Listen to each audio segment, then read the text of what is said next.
Hello dear students, I am Dr. Sara and I will be revising the chapter of Living World with you all. It's already been dealt in great detail with Agni ma'am. I am sure you have made your notes. I am sure आपने उसको पढ़ा है NCERT textbook में ma'am के साथ. So let's see today what this Living World chapter has. If I want to divide this chapter from the NCERT point of view or from the NEET exam point of view, I will divide it into 4 parts. One is the property of living organisms. Second is the binomial nomenclature. Third is the basis of taxonomy. And fourth is the taxonomic aims. So if questions will come from this Living World chapter, they will basically come from these 4 parts. The more important ones being the binomial nomenclature and the basis of taxonomy. Okay. More questions have been asked on these 2 subunits from this chapter of Living World. From the NEET exam point of view, it is not a very important chapter, but yes, you cannot afford to miss even 4 marks if a question comes from this chapter. Alright? And from the study of biology point of view, it is very important. So let us see what this chapter has. Let us do a quick revision, and you should be keeping your NCERT textbook and your notes with you. Keep a pen and paper with you. Go on adding the extra points which will come there. We will also discuss the various questions which are put forth in this chapter, the various types of questions. So what is life? Life is unique, students. You are a living being, I am a living being, the trees are living, the animals are living, your pet animals, the insects, the potted plants, the grass, everything is living, the fungus, okay? And all these living organisms will have the property of consciousness, will have the property of cellular organization, metabolism, growth and reproduction. But it is not so that these are exclusive only to living beings. हमने देखा है growth में that it is not so that only living organisms grow, okay, and vice versa also. It is not true that all living beings will reproduce. We will be seeing examples of certain species which do not reproduce but they are living. But consciousness is an exclusive property of living beings. Human being the highest animal or the animal which has the highest level of consciousness. The animal which can deal with complex situations, okay, has the highest level of alertness, has the highest level of consciousness is we human beings. So if you have to categorize the properties of living organisms from the most important to the least important, this will be the criteria or this will be the level. First, consciousness. Second, cellular organization. Third, metabolism. Fourth, growth. And fifth, reproduction. Often questions come which ask you to arrange them in an ascending order or in an order of priority according to the living organisms. So you have to put consciousness first, cellular organization second, metabolism third, growth fourth, and reproduction fifth. So growth, you know, it is an increase in number and mass of the cells by cell division. You have seen the various differentiating points of plants and animal growth. In plants, the growth will be throughout their lifespan, okay? That is indefinite. In animals, it will be definite growth. So, non-living organisms also, like the mountain, the glaciers, the sand moulds, they also grow. So, growth is not an exclusive property of living organisms. Even non-living things have that. But, one point to note is, in living organisms, the growth is from inside, that is internal growth or intrinsic growth. Whereas in non-living organisms, the growth is from outside, okay, extrinsic growth. This is an often asked MCQ if it is asked on the part of growth. So growth, if I want to summarize, can be definitive and indefinite, can be diffuse and and localized, can be internal and external, or intrinsic or extrinsic can be the words used in the MCQs. For definite also, determined, and for indefinite, undetermined can be the words used in MCQs. So you have to remember the meaning of all these terms because MCQs will come on all these. Reproduction, it is the production of progeny having features similar to those of parents. Organisms can reproduce asexually as well as sexually. Now my dear friends, even when I die, life is going to go on. That property of living organisms, when even the organism is dead, that particular organism is dead, but life goes on, is attributed to reproduction. Very important MCQ. Okay, even if we die, life continues because each organism is reproducing to produce its similar progeny. So हम नहीं हैं, हमारे बाद कोई और रहेंगे, हमारे दूसरे generations रहेंगे. Life is never going to end. It's going to grow. It's going to grow continuously. In unicellular organisms, growth and reproduction are same because they reproduce by cell division. Okay? एक unicellular organism में cell division को ही growth बोलेंगे. Very important MCQ. In unicellular organism, growth and reproduction will mean the same thing because they are going to reproduce by cell division. In majority of the higher organisms, growth and reproduction will be mutually exclusive events. जब एक हो रहा है तब दूसरा नहीं होगा. They both will not occur simultaneously. Now I want to tell you about the mule. Do you know how a mule is produced? It is produced by the interbreeding of a horse with a donkey. That is, two different species of organisms are interbreeding to produce something which is new. It is neither a horse, neither a donkey. The mule has characteristic features of both the horse and the donkey. So that is a mule.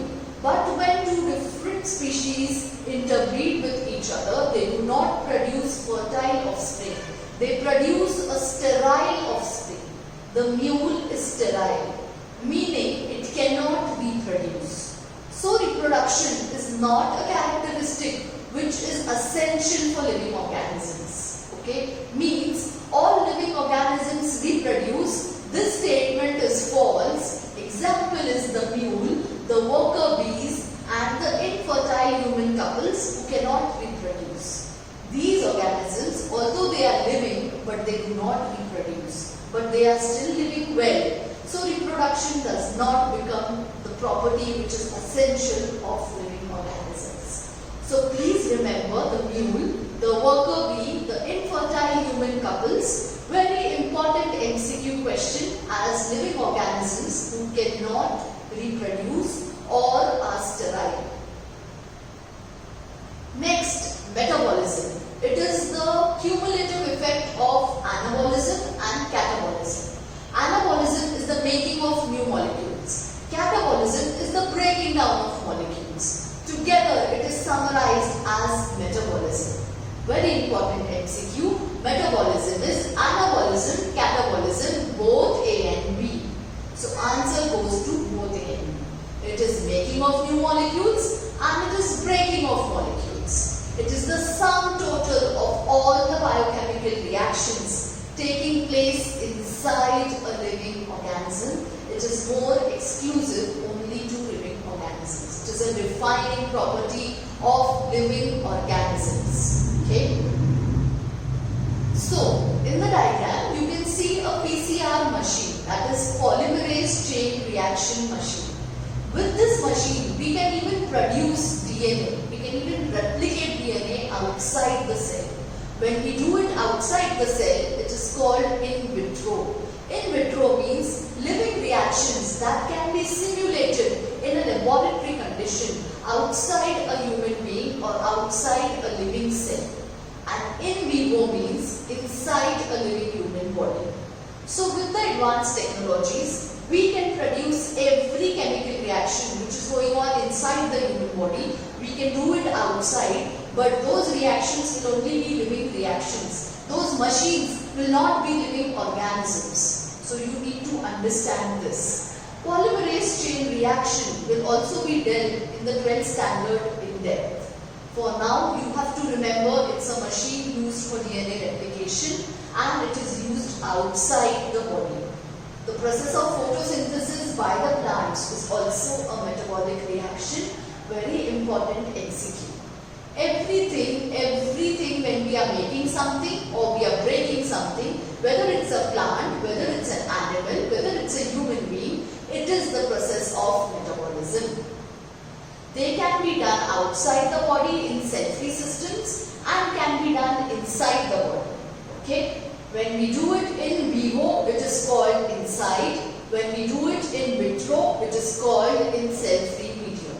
So polymerase chain reaction is an in vitro reaction in which DNA is replicated. Very important MCQs on in vivo and in vitro. By now, you need to understand these terms. When I speak in vivo or when ma'am says in vivo in any of the further lectures, you need to understand in vivo means inside the cell or inside a living organism. In vitro means outside in laboratory conditions. Cellular organization. Now the cells which are doing the process of metabolism are going to be arranged very nicely, very structurally.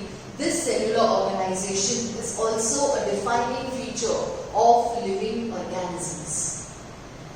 And consciousness. I had spoken, this is the most defining property of living organisms. It is the ability of the organism to sense their environment and respond to external stimuli, be it light, be it water, be it temperature, be it other organisms which are irritating or are beneficial to them, be it chemicals, be it pollutants, everything. The way we respond to these environmental conditions is consciousness. It is the most defining property of living organisms. Now, if you want to differentiate which is the living Aishwarya Rai and which is a statue, just take a hot object near the hand of Aishwarya Rai. You will be able to differentiate which is a statue and which is the real one. Because the real one is going to immediately take her hand back when a hot object comes. Okay? Try this with a hot pan in your kitchen today. Just touch it, you will see how you reflect your hand back.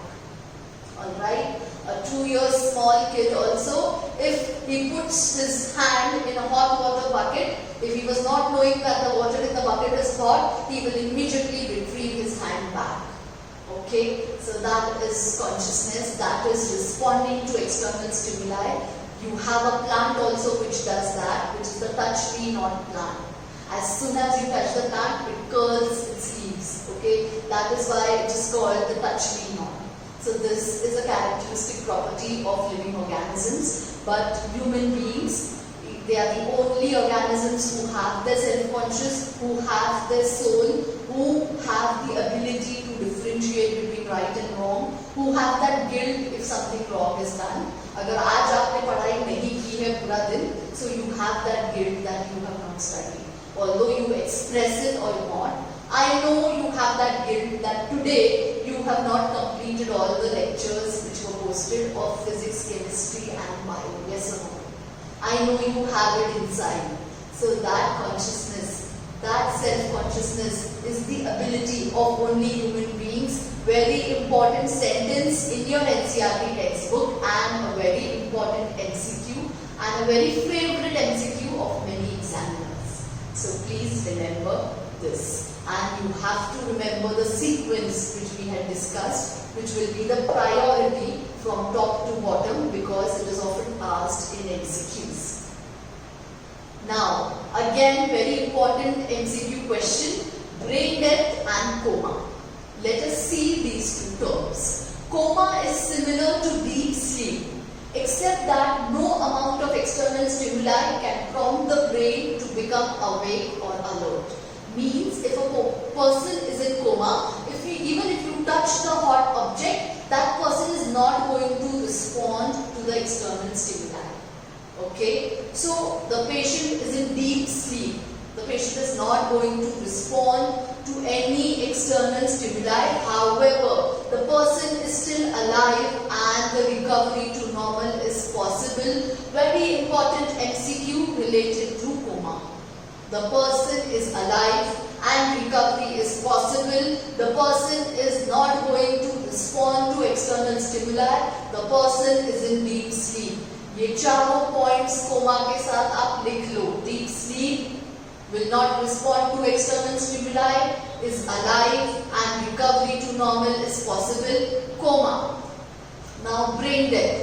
Brain death is often confused with a vegetative state, but these two conditions are not the same. Now you need to understand what is a vegetative state and what is brain death. A persistent vegetative state means the person has lost higher brain functions. Higher brain functions nahi hai, ability to understand, ability to memorize, all that has lost. But basic brain functions means the heartbeat, the respiration, where the brain is guiding the body, are still present. Okay, a persistent vegetative state means the person has lost higher brain functions, but their undamaged brain stem still allows essential functions like heart rate and respiration to continue. Means some amount of the brain is still functioning to keep the body alive. Although it is not, the brain is not functioning the higher ability skills, it is still doing the basic bodily functions so that the person is alive. That is a vegetative state. Whereas a person in vegetative state is alive and may recover to some degree. But brain death means the person has died. Brain death means absolute death of the person. So you need to understand the words coma and brain death and the term vegetative state of the brain, where the brain will perform the normal bodily functions. Now, diversity. What do I mean by the word diversity? Okay, just look around yourself. You will see so many organisms. I know you are in lockdown now. You cannot go out of the house. I know parents are restricting you. But just imagine a previous scenario. When you had been to the zoo, when you had been to the gardens, how many types of trees, how many types of plants you've seen in a nursery, how many types of animals you've seen. Just look around yourself. You will see so many insects, so many butterflies, so many ants, so many types of birds. If you see it early in the morning or late evening, just see so many types of birds. The universe is so diverse. The organisms are so diverse. The biosphere, bio means life, sphere means earth, means wherever on the planet earth life exists, there are so many organisms which you and I have not seen even half of it. Okay? So there are at least 1.7 to 1.8 billion species which have been described. Have you even seen half of this number? Just try to recollect, just try to jot down. I am sure you and I have not seen even half of this. Okay, so the universe is so diverse. How do we remember the names of these organisms? How do we classify these organisms? This is what the chapter of Living World tells us in the part of taxonomy. Okay, so number and types of organisms present on the earth refer to biodiversity. Bio means life, diversity means different. So all the living organisms which are different from the other means two organisms not having any characteristic, they are different from each other, they don't have special characteristics, will be a different type of organism. Bio, life, diversity means difference, it means diverse. So taxonomy, it is the study of identification in organisms को identify करो, classify करो and then give it a name. Not the name which you and I give, but a name which will be understood by all the biologists of the world, by all the botanists, by all the zoologists. It will be a commonly accepted biological name for every species, because the common names will be very confusing. So the term taxonomy was given by A.P.D. Condorcet. You have revised it with ma'am many times. Please write it down. The term taxonomy given by A.P.D. Condorcet. Founder of taxonomy is Aristotle. Very important MCQ from this chapter. Father of taxonomy is Linnaeus, and the father of Indian taxonomy is Santanu. Very important MCQ again. Who is the father of Indian taxonomy? For the Indian students, you should know. And the father of taxonomy is Linnaeus. You should know which place Linnaeus comes from. This is homework for you now. आपको पता होना चाहिए that अगर Indian taxonomy का father Santanu है, so Linnaeus comes from which place? Okay, this is homework for you. Now systematics. Taxonomy was not taking into consideration the evolutionary characteristics. Okay, it was just taking into consideration the collection of a particular thing, describing it, that is the characterization, identifying it, and then naming it. But systematics is a branch which takes into account evolutionary relationships between organisms. Means the evolution from year till year. It's going to take into account all this also. So you need to know the difference between systematics and between taxonomy. Systematics, when the question is giving you that it's going to consider evolutionary characteristics, your answer is going to go to systematics. Otherwise, collection, characterization, identification and nomenclature, answer will go to taxonomy. So Carl Linnaeus is a famous scientist. You already know he is the father of taxonomy. He has written two books, that is the System Naturae and the Species Plantarum. System Naturae and the Species Plantarum. These two books are published by Carl Linnaeus. Of course, there are many more books, but from your exam point of view, these two books are very important. And in the book Species Plantarum, he has given the binomial nomenclature. We will speak what a binomial nomenclature is. So please remember, System Naturae and Species Plantarum, the author is Carl Linnaeus. He is the father of taxonomy and he has also given the binomial nomenclature. So many MCQs from these slides. The book's name, the author name, the binomial nomenclature given in which book, and who has given the binomial nomenclature? Again, Carl Linnaeus. So if you come to the basic process of taxonomy, it is collection, which ma'am had discussed. Okay, trip पे जाना पड़ेगा. Let us meet once and then let us plan a trip around Aurangabad. Let's go on a trip. Let's see the different species. Let's collect the samples and then characterize them and then identify them, classify them into groups. Of course, if you see insect, you're going to put it in the class of insects and not in the class of fishes, okay, and not in the class of plants. So that is how our basic classification karte ho, and then you're going to name it. So first is, after collection is characterization, that is understanding of characters of organisms such as external and internal structure, the structure of their cell, the developmental process, the ecological information. Then it is the identification, that is the correct description of the organism so that naming is possible. You have to describe and identify it correctly. Then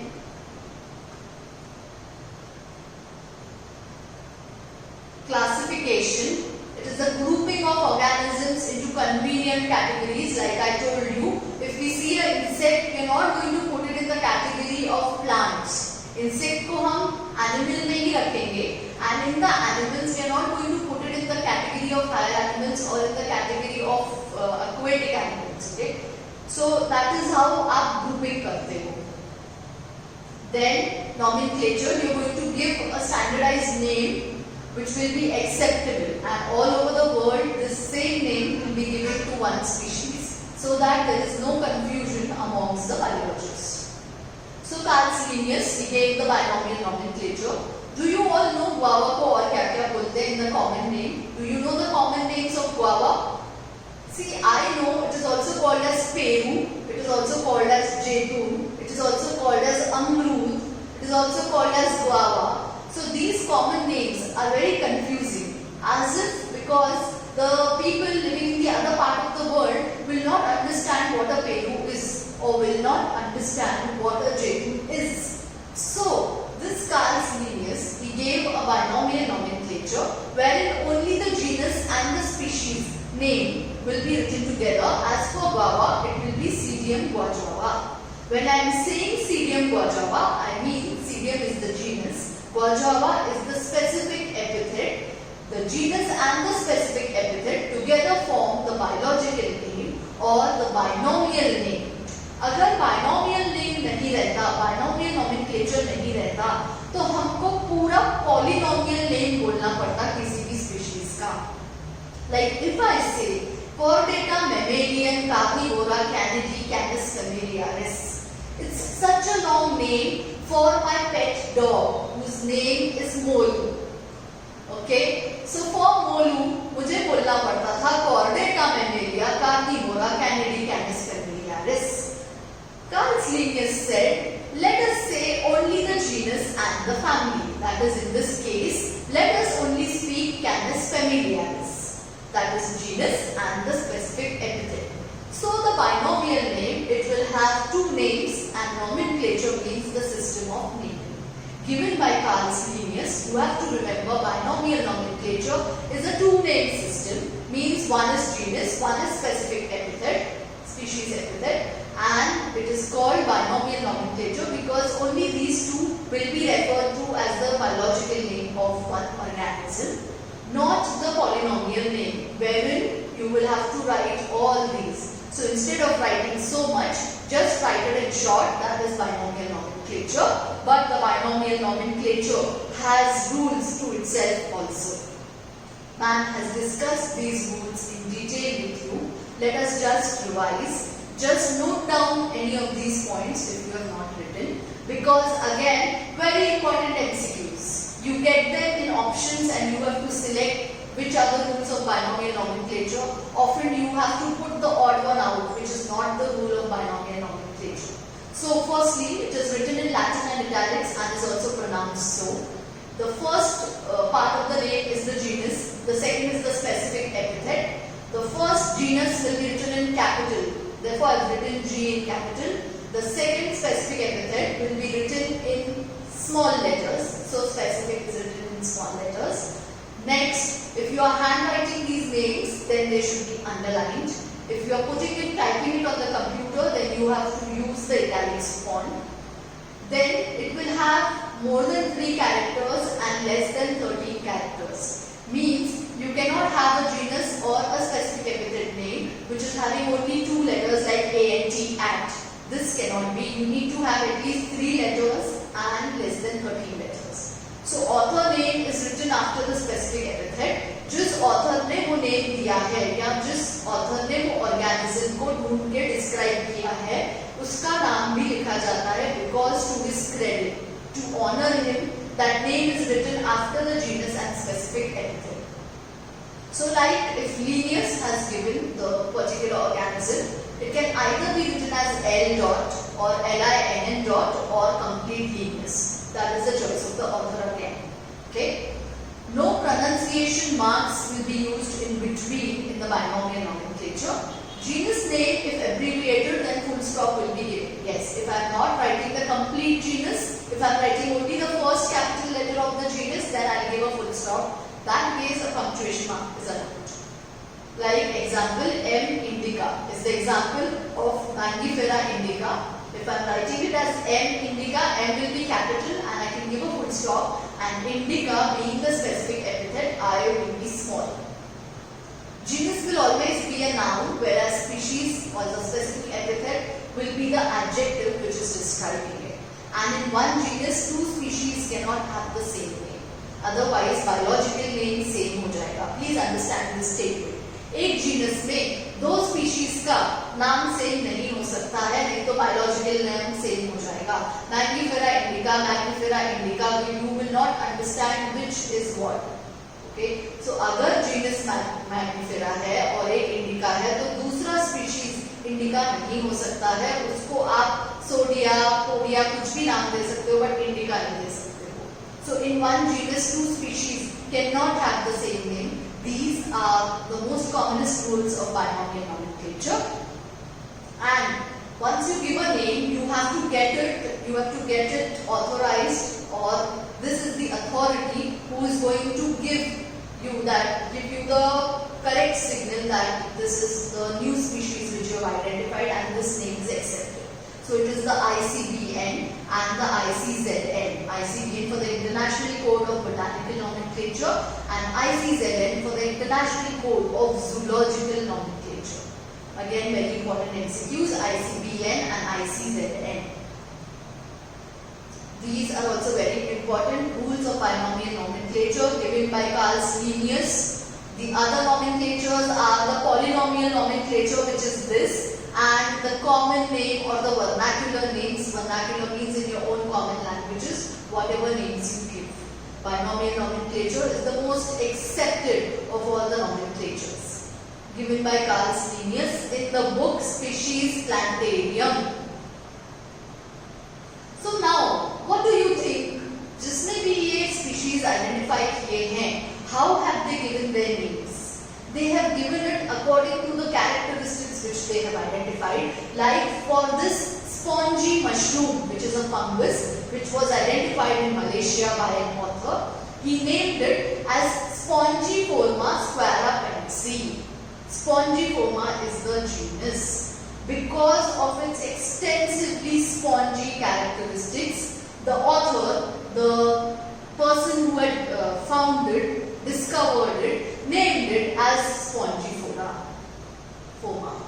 Now some botanists and some zoologists, they were extremely bold and couldn't think of what names should be given to the organism that they had described. So they have dedicated it to their celebrities. Like Angelina Jolie has a spider to her name. The genus is Aptostachys, species Angelina Jolie.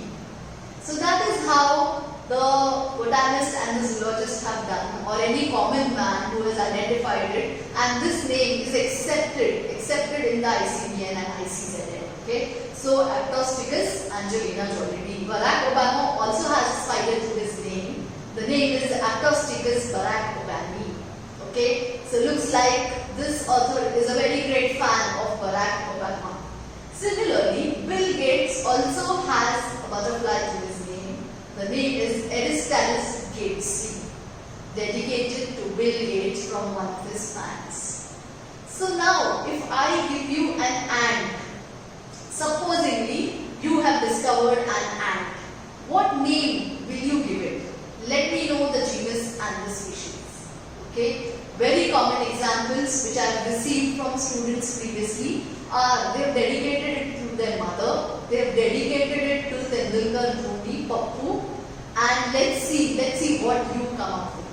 So you have to name an ant, whatever you can think of, the genus and the species. The genus of course can be same from the genus of the ant, but the species name will be characteristic to you because you have discovered something new. So just post me your answers. What are you going to name your organism? Okay, it's not that easy. You will really have to think about it. Now tautonyms. Tautonyms are the binomial names which will have the same genus and the same species. Means Vulpes will be the genus and Vulpes will be the species also. No other organism is there in that genus. So Iguana, Vulpes, Chinchilla, Bison, Gorilla. There are some more to it in zoology. But these tautonyms are not present in botany. Please remember, tautonym is the binomial name which will have the same word as the genus and the same name as the specific epithet. So the biological name will be same. Vulpes, Chinchilla, Gorilla. Therefore they are called tautonyms. Very important MCQ, what is a tautonym? And these tautonyms are not seen in botany. You find it only in zoology, only in the animal kingdom. Okay, so very important to remember. Next, let us come to the taxonomic categories and other important part from this chapter, where most MCQs are asked after binomial nomenclature. So classification involves hierarchy of steps in which each step represents a taxonomic category. Ma'am के साथ आपने discuss किया है, आपने पढ़ा है, हर step को हम एक कैटेगरी बोलते हैं एंड उस स्टेप पे जो बैठता है उसको टैक्सन बोलते हैं. So taxonomic categories are the hierarchy of steps in which each step will represent one category. All categories will together constitute a taxonomic hierarchy. Very important MCQ question, what is a taxonomic hierarchy? It is the arrangement of all the categories together from the ascending to the descending or descending to the ascending order. Each category will represent a unit of classification. अगर हम किसी को animal kingdom में डाल रहे हैं और किसी को प्लांट किंगडम में डाल रहे हैं, एक पर्टिकुलर स्पीशीज को, तो हमने उसको क्लासिफाई किया है that this is an animal, so it will come into animal kingdom. This is a plant, it will come in plant kingdom. A group of organisms occupying a particular category is called a taxon. Very important MCQ. What is a taxon? It is a group of organisms which will occupy one particular category. So these are the different categories: kingdom, phylum, class, order, family, genus, species. बहुत सारे MCQs आते हैं. To put them from ascending to descending order, to arrange them, or just you have to select the correct hierarchy from ascending to descending or descending to ascending. So आपको ये line में याद रखने हैं. First is kingdom, then phylum, then class, then order, then family, then genus, and then species. How will you remember them? Just remember the sentence. Keep pots clean, otherwise family gets sick, one of them. Or you can always also remember it as kings play chess on fine grained sand. So K for kingdom, P for phylum. देखो यहाँ K for kingdom, P for phylum, C for class, O for order, F for family, G for genus, and S for species. ये आपके text book में ये sentence लिख लो. Whichever you like from these, just write this one sentence and remember these taxonomic categories with this sentence. Keep pots clean, otherwise family gets sick. Once you write this, you can always remember the taxonomic hierarchy in life, and it is easy for you to solve the MCQs related to the taxonomic hierarchy or the category. So now this is the taxonomic categories. Kingdom and the taxon will be Animalia. As we've spoken that these are created, are imaginary words. The categories are imaginary words. They have been created, whereas the taxons are the actual species or the real things which are sitting on those categories. So kingdom Animalia, phylum Chordata. In case of plants, it is division. Okay, that category is division. Then class Mammalia, order Primata, family Hominidea, genus Homo, and species Sapiens. This is your and my polynomial name. Okay, that is Animalia, Chordata, Mammalia, Primata, Hominidea, Homo, Sapiens. So that is your and my biological name. So species, which is the basic one. Okay, species is the basic and the real unit of classification. It is a group of very closely related organisms capable of interbreeding to produce fertile offsprings. Very important, interbreeding के बाद fertile offsprings produce होने चाहिए. इसीलिए दो same species को interbreeding करना पड़ेगा. अगर हॉर्स और डॉन्की का करेंगे तो स्टेराइल ऑफस्प्रिंग मिलता है because the species is different. So, very important and accepted definition of species is organisms capable of interbreeding. Firstly, closely related, then capable of interbreeding, and after interbreeding, it should be producing fertile offsprings. Although it is at the lower level, it is the most important one. It is the lowest category, means अगर order से आएंगे kingdom से तो species सबसे नीचे है. The term species was given by John Ray, very important MCQ in his book Historia Generalis Plantarum. Please इसको लिख लो. The term species was given by John Ray in his book Historia Generalis Plantarum. And species is the real basic unit of classification or taxonomy. It is the real natural basic unit of taxonomy. Now, in 1942, Ernest Mayr, he was the one who had given the concept of biological species. Again, the same definition. I am reading it out. Just listen to it carefully. Species is a population or group of populations whose members have the potential to interbreed with each other in nature to produce viable fertile offspring, but who cannot produce viable fertile offspring with members of other species. मतलब horse और horse का interbreeding होगा तो fertile offspring मिलेगी, but horse और donkey का होगा तो स्टेराइल ऑफस्प्रिंग मिलेगी. Example we have seen of the mule. The similar example is also of a lion and a tiger. जब lion and tiger ये दो different species हैं, if they interbreed, you get a liger. Liger is again the organism which is not able to reproduce. It's a sterile organism. Okay. So Ernest Mayr is also called the Darwin of 20th century. Please mark this sentence in your NCERT textbook. Before this living world chapter starts, there is description about this scientist. वहाँ पे mark करो Darwin of 20th century, very important MCQ related to Ernest Mayr and the concept of biological species. The definition is saying that if two organisms are interbreeding, they should produce viable fertile offspring who will be able to produce. Okay. The concept of morphological species. Morphological means appearance से. Morphologically जो हम देखते हैं, external appearance से जो हम देखते हैं, this is the oldest and still most practical. It defines a species by a unique set of structural or morphological features. So this concept was given by Carl Linnaeus, and more than 1.8 million species have been identified by scientists just on this concept that morphologically ये organism different है दूसरे organism से. ऐसे हमने 1.8 million species अभी तक describe किए हैं. Concept given by Carl Linnaeus, morphospecies. Next is genus. As we move above in the taxonomic hierarchy, above the species, genus मिलेगा. Genus will be having aggregate of closely related species.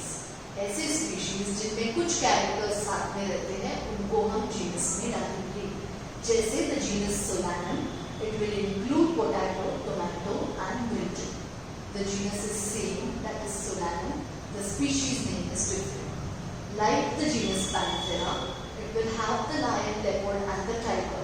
Now you can correlate that the lion, leopard and the tiger are very similar to each other. So they will fall under the same genus, that is the Panthera. But the species will be different for all. That is how a biological nomenclature or a biological name will be different for each particular organism. Now the genus can be monotypic or can be polytypic. Monotypic is the genus which has only one single species in it. The Homo being the commonest example. Okay, it is a genus with only one species. Homo में जो species है वो sapiens ही आता है और कोई भी species Homo genus में नहीं आता है. So that is a monotypic genus. A polytypic genus will be the one with more than one species. जैसे हमने examples देखी हैं. This genus, the name is Solanum. It's having many species. The name is Panthera. Genus is Panthera. It's having many species. So a polytypic genus will be the genus which will have more than one species, and a monotypic genus will be the genus with single species. Remember this for MCQs. The commonest example of a monotypic genus is the Homo genus, where you and I are placed. Next family. अब taxonomic category में genus के ऊपर family आता है. Group of related genera will be put in one family. Like you can see the family Solanaceae, which will have these genus. You can see the family Felidae, which will have these genus. So there are closely related characters, इसलिए इनको एक family में डाल देते हैं. Above the family, you will have order, which will be assembly of related families. अब ऐसे MCQs solve करने के लिए भी आपको वो स्टेटमेंट याद रखना है. Keep pots clean, otherwise family gets sick. Because they ask you order in a taxonomic hierarchy is what, and the options are: it is assembly of related family, it is assembly of related genus, it is assembly of related classes. So order के लिए अगर आपको याद रखना है it is related families, you need to remember that order again, the mnemonic which we have learned. Okay. Now class, it will be the assembly of related orders. ये सबके characteristics we are going to see in the chapters of plant kingdom and animal kingdom. Okay, हम हर एक class का, हर एक division का, हर एक kingdom का, हर एक genus के हम characteristics देखने वाले हैं. We are going to write them down. So the class will be a group of related orders or assemblage of related orders. Then phylum or division will be the assembly of related classes. Means the classes which will share common characteristics will come in one phylum or in one division. In case of plants it is division. In case of animals it is phylum, that you have to remember again. Now kingdom, it is the assembly of related phyla. It is the highest category. Like I told you, the species was the lowest category from Acerine to Descending. The kingdom is the highest one. But species is more real and the more basic characteristic category. Okay. So now, just see this common example. In the kingdom Animalia, just see here. Okay, you have 7 organisms in the kingdom Animalia. When I have to put them into phylum Chordata, I have taken out one organism and now I have only 6, which will come in this phylum Chordata. In सबके specific characteristics of the phylum Chordates, of the kingdom Animalia, of the class Mammalia, all these we are going to see in the chapters of plant kingdom and animal kingdom. So in the Chordates, I have removed one and I am left with only 6. If I want to put it under the class Mammalia, I have removed one again and I am left with 5. Order Carnivora, 4 will only fall amongst those. Family Felidae, 3 will come amongst the 4. Genus Panthera, only 2 will come amongst the 3. And the species will be only 1. Means एक particular species का जो नाम है वो एक organ का ही हो सकता है, एक organism का ही हो सकता है. So species will have only one taxon, whereas other categories can have more taxons, can have more individuals sitting on them. This is how you have to remember. अब क्वेश्चंस ऐसे भी आते हैं कि कौन सी कैटेगरी में ज्यादा नंबर ऑफ ऑर्गेनिजम्स रहेंगे, कौन सी कैटेगरी में कम ऑर्गेनिजम्स रहेंगे. So obviously kingdom will have more organisms. उसमें से कैरेक्टर्स सिमिलर लाए फाइलम के लिए, उसमें से कैरेक्टर्स सिमिलर लाए क्लास के लिए, क्लास से लाए ऑर्डर के लिए, ऑर्डर से लाए फैमिली के लिए, फैमिली से जीनस के लिए, and then species is going to have only one. Okay, so very important MCQs with this. General characters जो हैं वो रिड्यूस होते जाते हैं. हम जनरल से स्पेसिफिक कैरेक्टर्स तक आते जाते हैं when we come from kingdom to species. Means kingdom category में जनरल कैरेक्टर्स हैं, इसीलिए बहुत सारे ऑर्गेनिजम्स रहेंगे. जब आप कटाई करते आ रहे हो, आप छांटते जा रहे हो कैरेक्टर्स को, you will come to species which will be the group of individuals having very closely related characters and they get interbreed with each other to produce fertile offspring.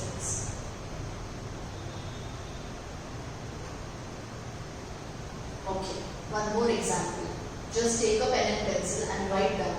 Kingdom Plantae दिखाया है, उसमें देखो कितने species दिए हैं. Okay, can you see the number of species? Now when you come to phylum, the number of species has reduced. When you come to class, the number of species is reduced more because characters अब हम define करते गए हैं और from general characters we are moving to more specific characters. Now in the order, number of species has reduced from class. in the family or species reduce हुए हैं. Just see the reduction from family to genus. See the drastic reduction. Okay, all over here from order to family. See the drastic reduction from family to genus. See the drastic reduction, and from genus to species. See, species will have only one organism. Very important MCQ. ऊपर kingdom, phylum, class, order, family, genus can have many organisms, but species category में एक ही organism आ सकता है at a time. So see this example is given for a rose plant. एक notebook और pen लेके लिखो ये number of organisms in each category, in each classification, so you understand how we are putting out characteristics to shorten them, to bring them in a group which is more well defined. So now these are the organisms with taxonomic categories given in your NCERT textbook. Example of man, housefly, mango and wheat is given. ये तो आपको याद रखना ही है. Wheat का family पूछा तो आपको आना चाहिए. Housefly का ऑर्डर पूछा तो आपको आना चाहिए. All this should be by heart. You've done the rata part with man. Okay, you have to learn them.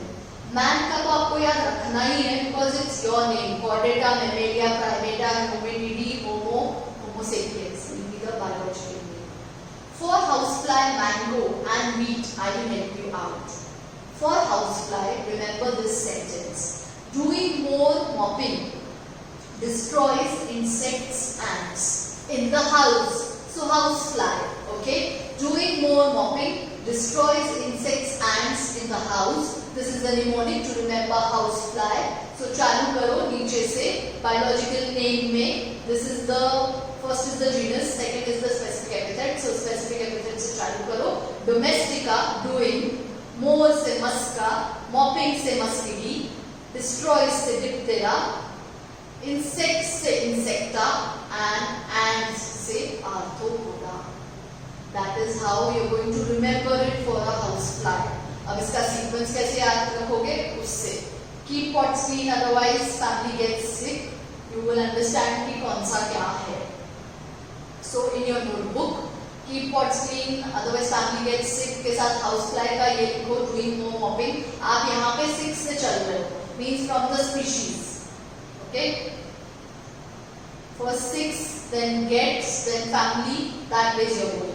So doing more mopping destroys insects, you get domestica, musca, muscidae, diphthera, insecta, arthropoda.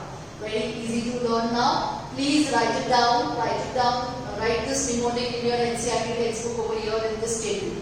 Now next for mango. Indian mangoes are sweet, the sherry arm. Mango se mnemonic is related to arm, so you can remember it very easily. Indian mangoes are sweet, the sherry arm. So how will you remember it? Come to the mango. I से indica, mango से magnifera, A से anacardiaceae, S से sapindales, D से dicotyledone and A से angiospermae. That is how, with this mnemonic, you are going to remember which is the kingdom. Of course, kingdom you know will be plenty, and then you can know the division, you can know the family, you can know the order, you can know the genus, you can know the species. That is how you have to remember, because ये जो examples हैं जो NCERT textbook में दिए हुए हैं, इनके साथ match the following भी आता है. एक side पे mango के लिए the question will come related to mango. Please match. One side you will have the genus, the order, the family, the division, and the other side you will have these names. So you have to match them. Okay. Then next is the wheat. So wheat से हमारे घर में क्या बनता है? चपाती बनती है. Okay. उसको छोड़ के हम क्या खाना पसंद करते हैं? Pasta, pizza, Maggi, noodles. So the mnemonic is all time pasta, pizza, Maggi, noodles. Come to wheat. A से all, aestivum. P से time, triticum. P से pasta, poaceae. P से pizza, poles. M से मैगी, monocotyledone. And N से noodles. So यहाँ पे angiosperm के N से you can remember noodles. Please Maggi और noodles के sequence को disturb मत करना, otherwise you will be writing wrong. You will be marking wrong answers. So all time pasta, pizza, Maggi and then noodles. अगर इसमें भी confusion है तो एक पॉइंट बताती हूँ. मैगी और नूडल्स में से एम और एन में से अल्फाबेटिकली क्या पहले आता है? एम आता है. तो मैगी पहले आएगी, नूडल्स बाद में आएगा.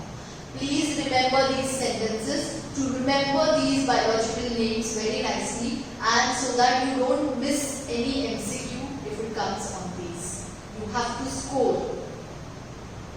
Next I will move on to taxonomical aids, which is the last and again an important part of this chapter, but not as important as binomial nomenclature and taxonomy.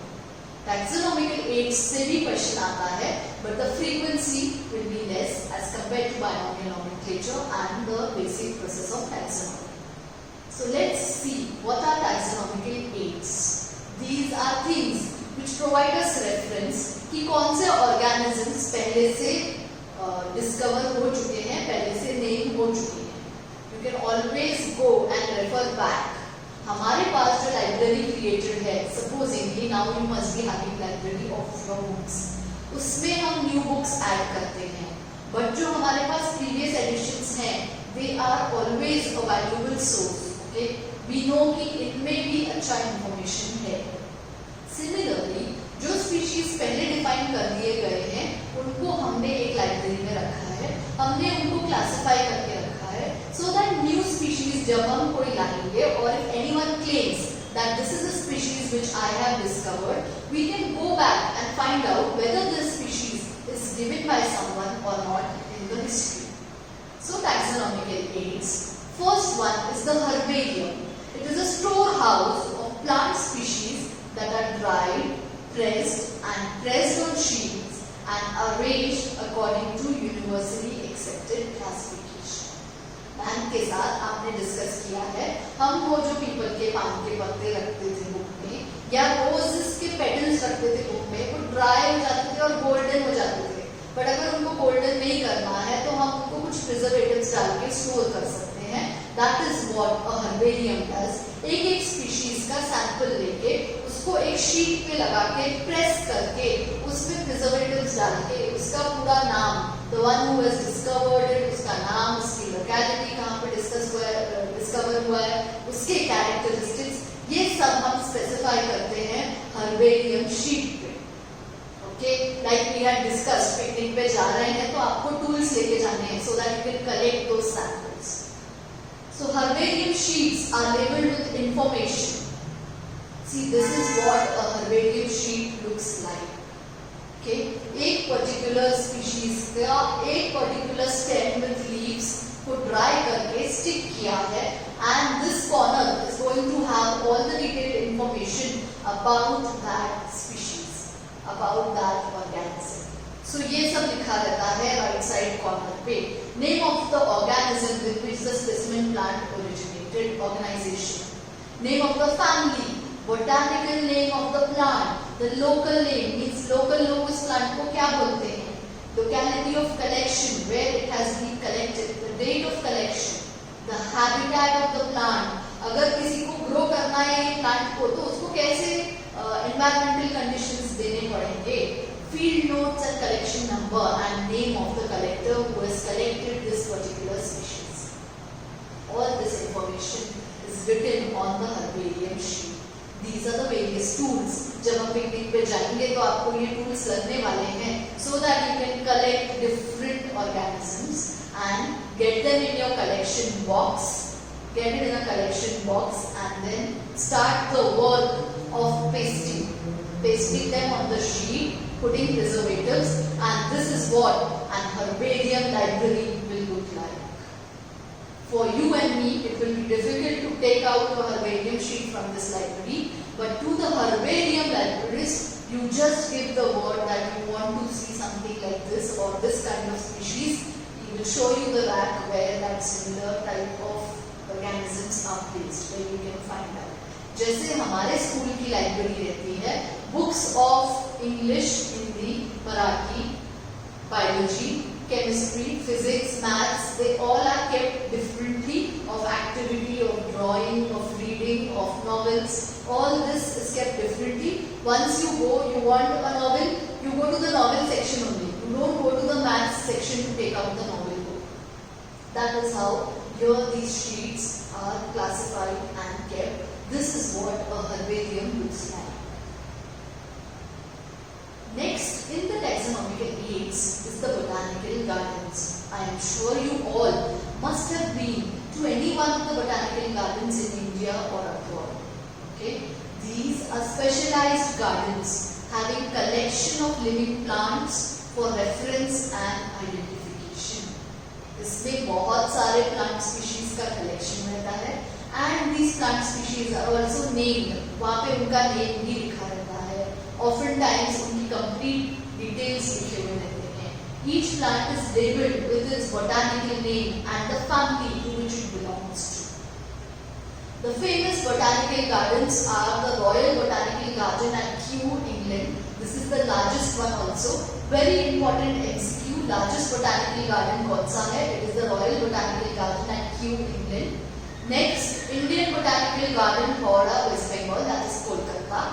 यहाँ पे एक 255 years का banyan tree अभी भी देखने के लिए मिलता है. MCQ 255 years banyan tree, old banyan tree is still there in Indian Botanical Garden, Howrah or Kolkata, West Bengal, India. Then next is the National Botanical Research Institute, Lucknow, India. Now, one sentence which is not given is first botanical garden was discovered and the concept of botanical garden was established by Professor Luca Ghini at Pisa, Italy. It's given in State Board. First botanical garden was established by Professor Luca Ghini in Pisa, Italy. Nicholas, okay? Then biological museum. You all know what a museum is. Museum में हम historical चीजों को preserve करके रखते हैं because ये चीजें हमें लेके जाती हैं पीछे history पे. What about these animals? Specific animal museums में ये animals को preserve किया जाता है. Either formalin is used or alcohol is used or boric acid is used. Many more preservatives like these are used and animals and their dead bodies are preserved in glass chambers, okay, or in boxes. See ये butterflies को preserve किया है इस box में. ये animal को preserve किया है इस glass jar में. So a museum contains specimens preserved in preservative solution in containers or jars, dried specimens of plants and animals, insects preserved in insect boxes after collecting, stuffed larger animals, collections of animal skeletons. All this is what a museum will have for study and reference. Zoological parks. I am sure you all have been to zoos. These zoological parks are a rich source of many animal species which are found together, which are grown together, the habitat is preserved. हम उनके natural conditions को भी simulate करते हैं, जो best habitat उनको लगती है particular animals को to grow, to reproduce. We provide them with those natural habitats. Okay, so many zoological parks are open for humans to visit, but there are specific zoological parks which are maintained only to maintain the species. Species extinct नहीं होना चाहिए, उसके लिए भी कुछ zoo sanctuaries काम करती हैं. Where human exploitation is not there, only species preservation work is done. So zoological park is doing all that work.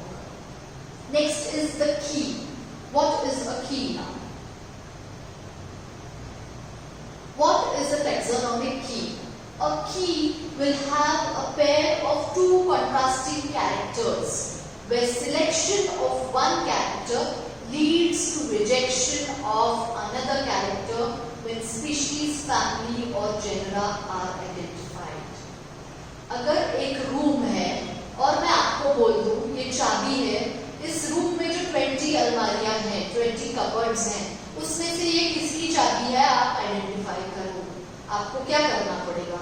आप वो चाबी हर कबर्ड में लगा के देखोगे to find out that this key belongs to actually which cupboard. Now, if I want to make it simpler, what will I say? I will tell you that out of the 20 cupboards, 10 cupboards black हैं और 10 cupboards red हैं. So this key is of the black cupboards. Will you put that key in the 10 red cupboards? No, because I am helping you. I am providing you with the key. I am telling you, I am guiding you that this key belongs from these 10 cupboards. इसमें से किसी एक की ये चाबी है. So I am sure you are not going to try it in the red cupboards. That is what a taxonomic key does. It gives you contrasting characteristics. एक characteristic देंगे, उसमें yes no देंगे, या एक feature देंगे, उसमें black white देंगे. That is how they help you to classify an organism and to reject it if it is not having those characteristics. They are a pair of two contrasting characters where selection of one character leads to rejection of another. Please write this down. Taxonomic key is a pair of two contrasting characters where selection of one character will lead to the rejection of the other. As I told you, अगर आपको एक room में बोल दिया कि ये चाबी है 20 अलमारियों में ट्राई करो, उसके बाद अगर बता दिया कि 20 में से 10 ब्लैक है 10 रेड है, अब ये की सिर्फ 10 ब्लैक वालों की है. So I am giving you a character which is taken, that is the black cupboards, and the red cupboards are rejected. That is how it's a pair of contrasting characters. So each statement in the key is called lead. ये जो एक statement दिया मैंने आपको character के बारे में, it is called lead. And the contrasting characters are called couple because they occur in couple. या तो वो yes रहेगा, no रहेगा, या तो red रहेगा, black रहेगा. ऐसे वो couple में आते हैं, तो they are called a couplet. जैसे हम pair को couple बोलते हैं, वैसे ही उसको couplet बोलते हैं. So देखो, it is an analytical method of identification of organisms based on similarities and dissimilarities. It is based on contrasting characters which generally will be in a pair, इसलिए इसको couplet बोलेंगे. Each couplet has two opposite options. Of these, only one relevant option is accepted, other is rejected. जैसे मैंने आपको बोला black और red cupboards का. If I tell you this key is of the black cupboards, black is selected, red is rejected. And each statement in the key, ये जो मैंने आपको guide किया, मैंने आपको statement दिया, that statement is called a lead. MCQs अगर आते हैं की के ऊपर, तो couplet और lead की definitions के ऊपर, couplet क्या होता है और lead क्या होता है, उस पे आते हैं. So look here, एक lead है dry screen, it's a statement. उसके दो parts हैं, yes and no, दो contrasting characters हैं. तो अगर organism में dry screen है तो वो select होगा, नहीं है तो वो reject होगा. Second lead is hair, उसके contrasting characters हैं yes, hair is present, hair is absent. So if hair is present, the organism gets selected. If not, it gets rejected. Okay. Third, opposable thumb. अगर opposable thumb है तो select होगा, नहीं है तो reject होगा. That is how एक key काम करती है to come to a particular organism with the specific characters. So अगर bird identify की है आपने, तो उसके characters define करके आप उसको bird के group में ही डालोगे. You are not going to put it in the group of fish or reptile. Okay. Next is flora. It is the actual account of habitat and distribution of plant species. So flora is the actual account of habitat and distribution of plant species in a given area. Again over here, एक particular area में जितने plant species रहते हैं, we call it flora, and animal species we call fauna. I am sure you must have heard these words together, flora and fauna of this area. Okay, yeah, flora and fauna is a geographical term which is used कि इस एक extent में ये animal species है और ये plant species हैं. So these are the terms. Taxonomic aids again, they help us to identify कि एक particular area में ये flora है और ये fauna है. Next is manuals. Manuals are the record that contain information for identification of named species. Again एक area में कितने species हैं उनको identify करने के लिए, उनके नाम identify करने के लिए manuals are used. Now monographs. Monograph जो है, they are records that contain information on any one taxon. इसमें आपको एक एरिया के सारे स्पीशीज की इंफॉर्मेशन नहीं मिलेगी. एक पर्टिकुलर टैक्सॉन को ले लिया, एक स्पीशीज को ले लिया और पूरा बुक लिख दिया उसकी स्पीशीज के ऊपर. That is what a monograph is. It will give you detailed information. जो एक टैक्सॉन को सिलेक्ट किया है, जिस एक टैक्सॉन के ऊपर ये है, उसके बारे में डिटेल्ड इंफॉर्मेशन रहेगी इसमें. That is monograph. And the last one is the catalog. The catalog will give you alphabetical list of species. कभी गए हो किसी फर्नीचर मॉल में which is triple story or 5 story? They give you a catalog which is arranged, which has things which they have arranged in alphabetical order. A to Z में arranged रहता है कि ये फर्नीचर मॉल में ये types के furnitures available हैं या ये चीजें अवेलेबल हैं.